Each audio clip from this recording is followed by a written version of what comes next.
Hello and welcome. I'm Ali Mustafa and this is Straight Talk.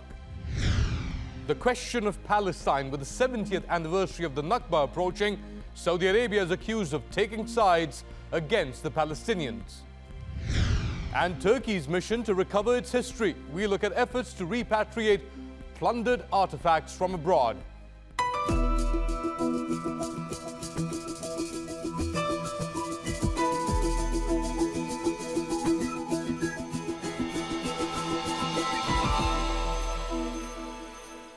The Crown Prince of Saudi Arabia, Mohammed bin Salman, or MBS as he is known, has reportedly said Palestinians should accept a peace proposal by Donald Trump or, quote, shut up.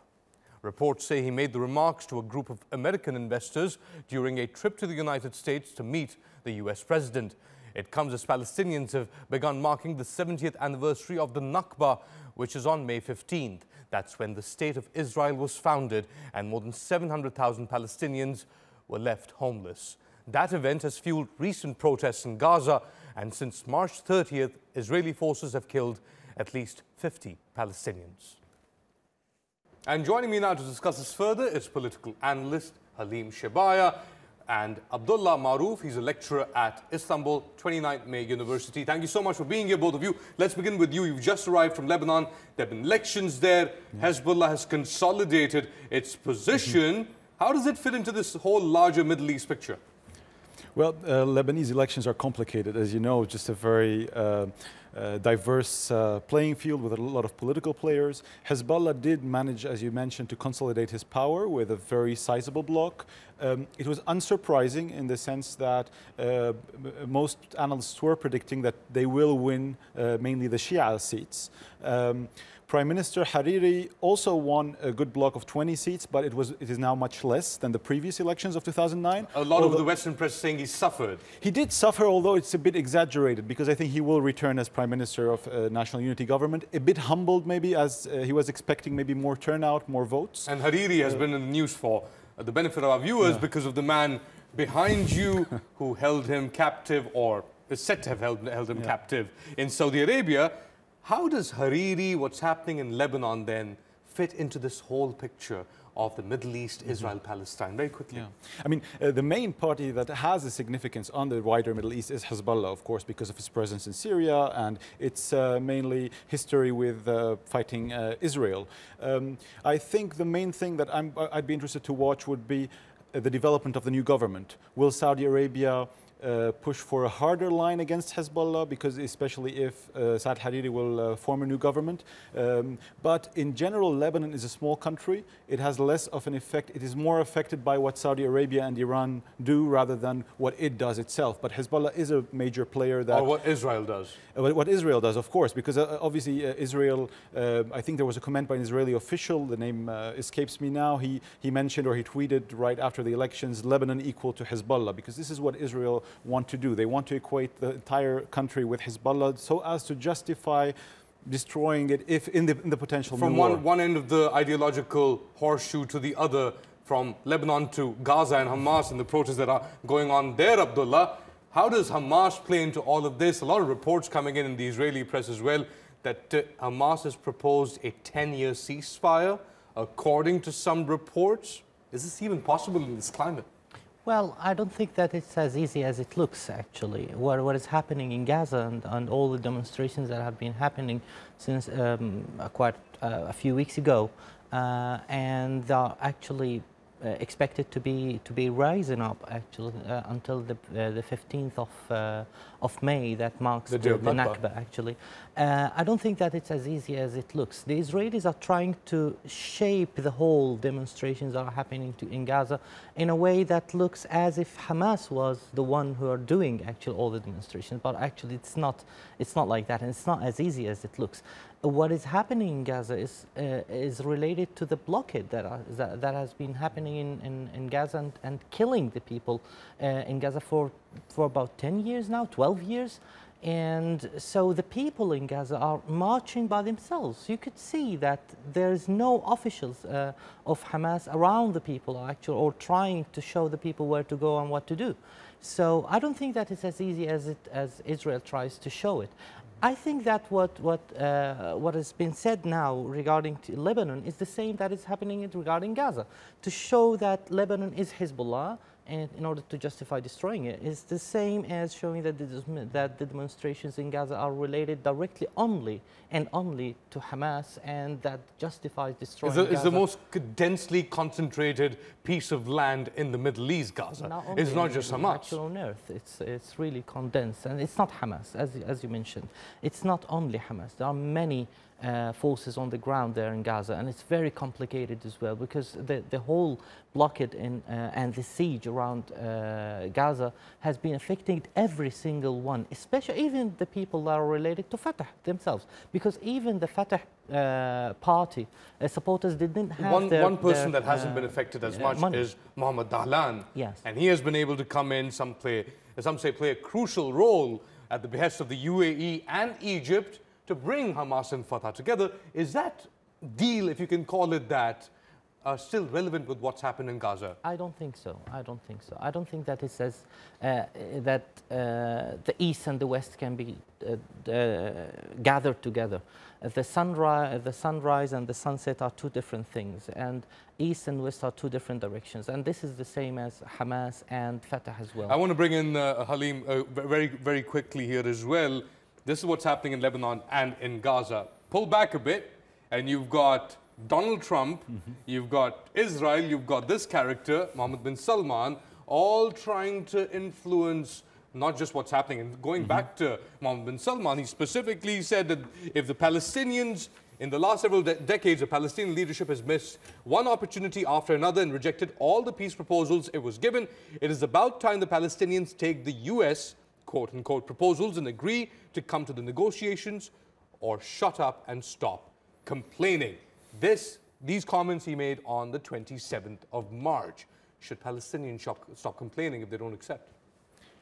I think it's the Palestinian people don't need anybody to tell them what they should do and what they should accept. I think they're not asking for something. They're not asking for a luxury. They're basically asking for their rights that are supported by United Nations resolutions, United Nations documents, human rights organizations who have all continuously reported on the Israeli-Palestinian conflict, and where there's a clear indication that even as former Secretary of State, U.S. Former Secretary of State John Kerry said, that the Israelis don't really want peace. And we all know that the current Israeli Prime Minister, Netanyahu, he's a PR man, and he likes to throw out a lot of distractions to hide the fact that he doesn't want to take serious steps to make peace. And that's always the refrain that we hear, that the Palestinians are not accepting so many peace agreements. And I think that's really inaccurate. And anybody who's really studied the conflict would tell you this is really a lot of nonsense.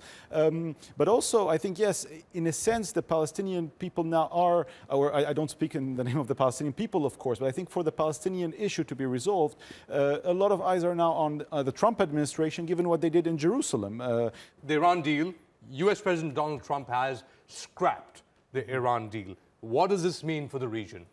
I think it means further escalation. Donald Trump doesn't have one policy that we can analyze and say this is what's going to happen, 1, 2, 3, in this case this will happen, in that case another thing will happen. As we well know, he takes policies taking into account the US domestic scene. That's one of his main concerns, and a lot of his decisions are simply taken to show that he is different than his predecessor Obama, and basically a lot of focus on Iran. And simply because Obama made the nuclear deal, that is, we're not saying it's perfect, but it was basically a good deal that was negotiated by various powers. He just wants to scrap the deal because that was one of his campaign promises. Donald Trump has scrapped the Iran nuclear deal.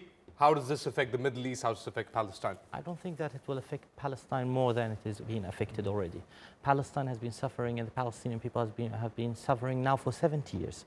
And regarding the comments that were said by Mr. Mohammed bin Salman, and saying that the Palestinians should shut up, actually the one who should shut up is the one the regimes that did not allow the Palestinians back in 1948 to continue their struggle against the state of Israel, the newborn at that time state of Israel. It is well known in the Palestinian history that the Palestinians asked for aid, asked for help from the Arab regimes at that time, and they didn't get anything. And this is why actually the Palestinian catastrophe happened.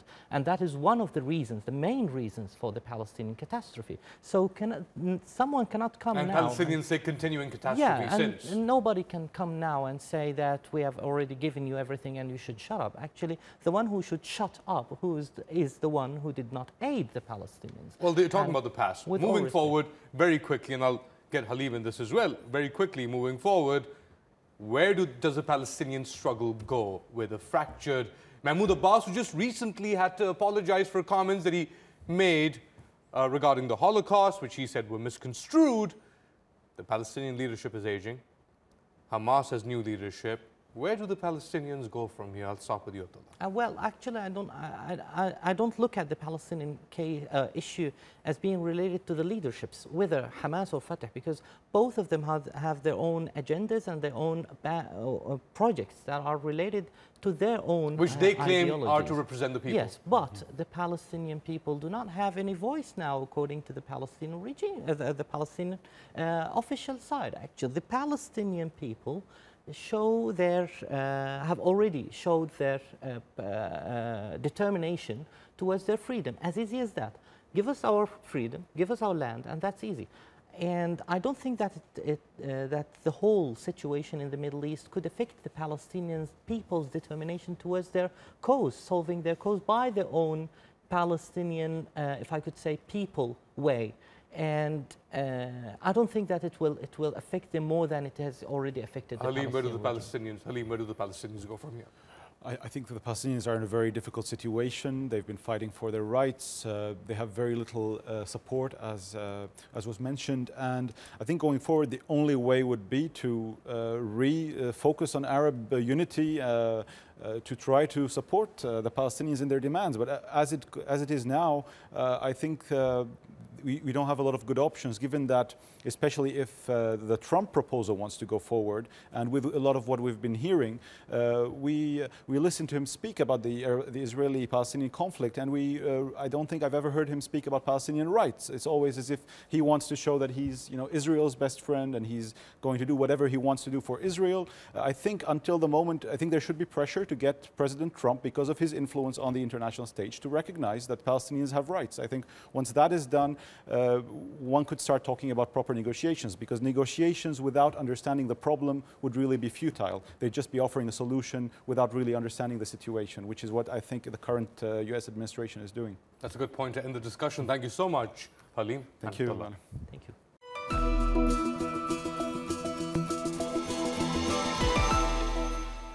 Turkey is home to numerous ancient civilizations which have left behind thousands of artifacts. But a large number of these relics have gone missing, stolen by bounty hunters and smuggled out of the country. Some have been found behind glass cabinets in Western museums. Motivated by potentially huge financial windfalls in the underground market, amateur treasure hunters are illegally digging ancient sites with little regard to Turkey's historical claims. As Adil Halim explains, this is much to the disappointment of archaeologists who are trying to piece together Turkey's rich past. People say that the Turks have no culture, but they go to the Victorian Albert Museum and they see room after room of culture from Ottoman territory and from Turkey. What has happened is that people have had their past removed. And when you have your past removed and reinterpreted by a different culture and a different religion, then you have a problem being misunderstood. This here is a spear. This archaeologist says here in Antalya and all over Turkey, burial sites are being looted and historical artifacts are smuggled out of the country. More than 4,300 relics have returned in the last 15 years, but Turkey says up to 200,000 pieces are still abroad. Some are in renowned Western museums like the Louvre and the Victorian Albert Museum. And they appear as orphans. And that is what a museum is filled with. It is filled with orphans. They have no context. What you do when you do that is you make slaves of people. And you can re-engineer their future because you re-engineer their past. Last week, the U.S. returned thousands of smuggled artifacts to Iraqi officials. Now, Turkey wants its own ancient treasures repatriated. This is the site of an illegal excavation. It was a 2nd century Roman settlement in the ancient city of Termessos. Soldiers would protect the road through the Taurus Mountains on the way to the port of Antalya. But you'd never know that by looking at it. This site was blown to pieces less than 5 years ago by treasure hunters looking for gold. Illegal excavations mean tombs like this one now sit empty. They are looking through to the tombs, and when they see inscriptions, old Greek inscriptions like this, of course they cannot read, but they start to think immediately, okay, here it is written, the place of the gold. Across the mountain valley, a similar scene. Here was an important Roman cemetery, and you could tell from the shields and the spears on the tombs that these were military people. Further up the mountain from that ransacked Roman necropolis, Gulishin stumbles upon another illegal dig site. I think that the treasure hunters who use just the detectors, they hear a voice from the detector and they start to dig in.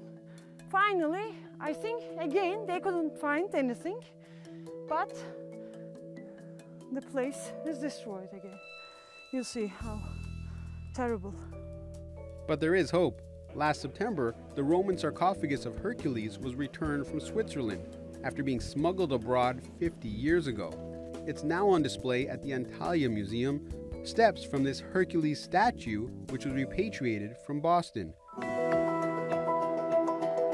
More stolen relics could soon fill these museum walls. Istanbul police recently conducted at least 3 simultaneous raids. They confiscated 5,000 ancient relics. You don't understand a place better being outside of it.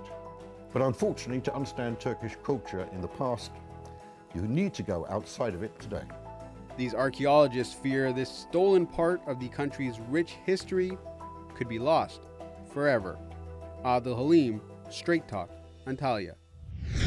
And to discuss this further, I'm joined in the studio by Gökhan Çete. He is an anti-smuggling expert at the Turkish Ministry of Culture and Tourism. Thank you so much for coming in, Gökhan. So up to now, this is what your government, the Turkish government, says. 43,000 relics stolen from Turkey have been returned, but up to 200,000 relics still remain outside. As we heard in that report from Adil Halim, what is the Turkish government, your ministry, in fact, doing to bring these relics back? We have an anti-smuggling department within our ministry, and there we have 12 experts, and they regularly check auction houses, museums, and galleries from all over the world. And when they detected an object, our first response is to communicate with our counterparts. And sometimes, unfortunately, we have to apply legal procedures. And this is... Tell me, Gökhan, where are most of these 200,000 relics that were stolen from Turkey? Where are they right now? In what countries predominantly? Mainly European, and we are referring these market countries, and Europe, North American countries. And the problem is strongly linked with the human passion of collecting things to exhibit, private collectors, for exhibit wealth, elegance, and power. Even today, most developed countries and most prestigious cultural institutions are very proud to exhibit their rich collections. How could they make these collections in colonial period? Some Western missions and excavation teams sent a huge amount of artifacts to Europe. So this you have the so-called forgotten treasures of Troy that were taken out by an Austrian so-called archaeologist and then smuggled through Greece and into Europe. Now even some collections are found in Russia. So Germany has claims, Russia has claims. How does Turkey compete when there's so many claims on these objects? We depend on scientific research. We are not conducting a policy like chauvinism. We just looking after our own cultural heritage for every country. And we believe that cultural heritage is an irreplaceable resource, and not only it should be protected, but it should also be kept accessible to especially citizens of the countries of origin and next generations. So you work with the anti-smuggling unit at the Turkish Culture Ministry.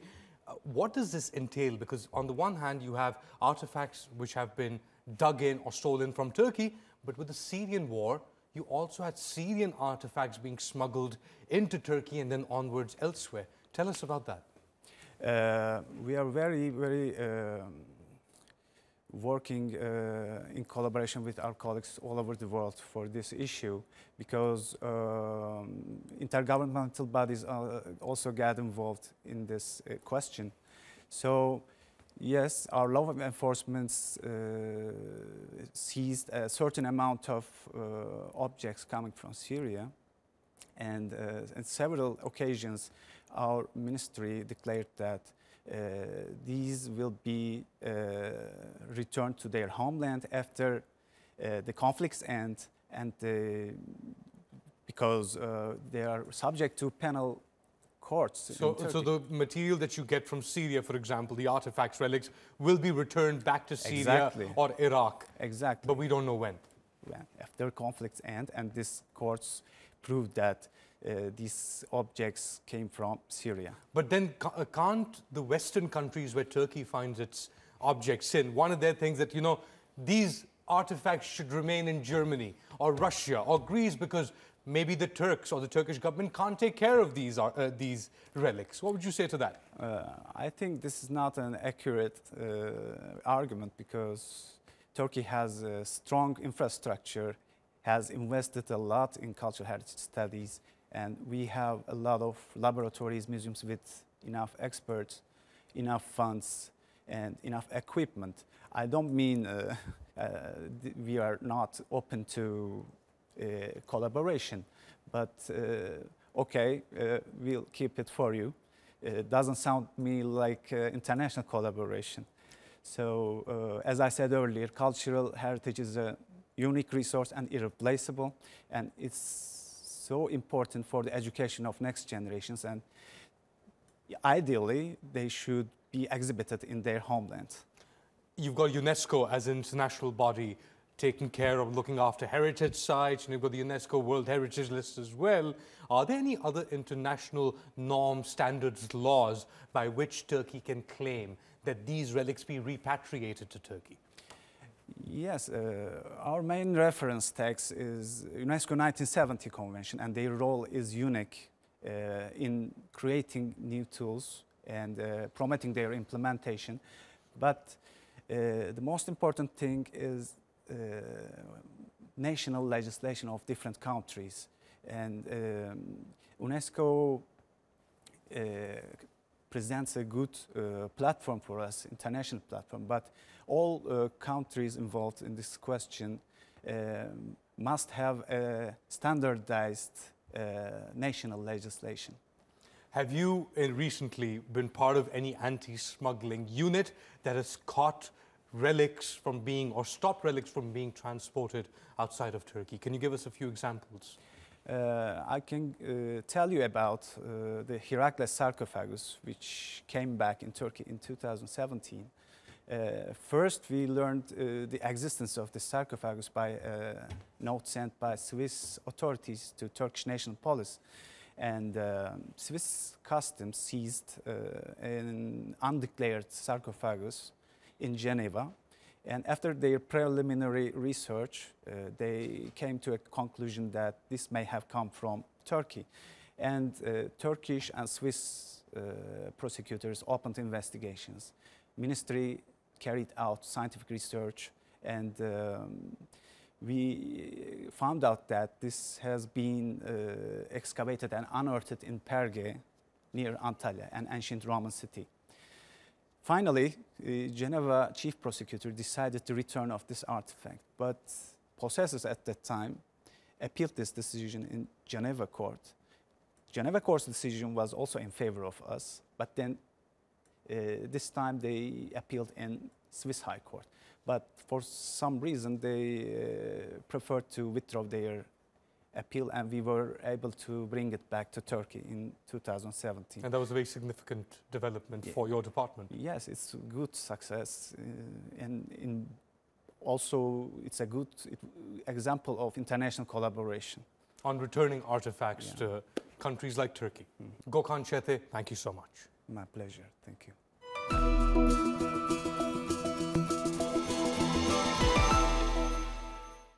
And that's all for this edition of Straight Talk with me, Ali Mustafa. If you've got any comments or suggestions, do share them with us on Twitter with #StraightTalk. Also, don't forget to subscribe to our YouTube channel. Until next time, take care and goodbye.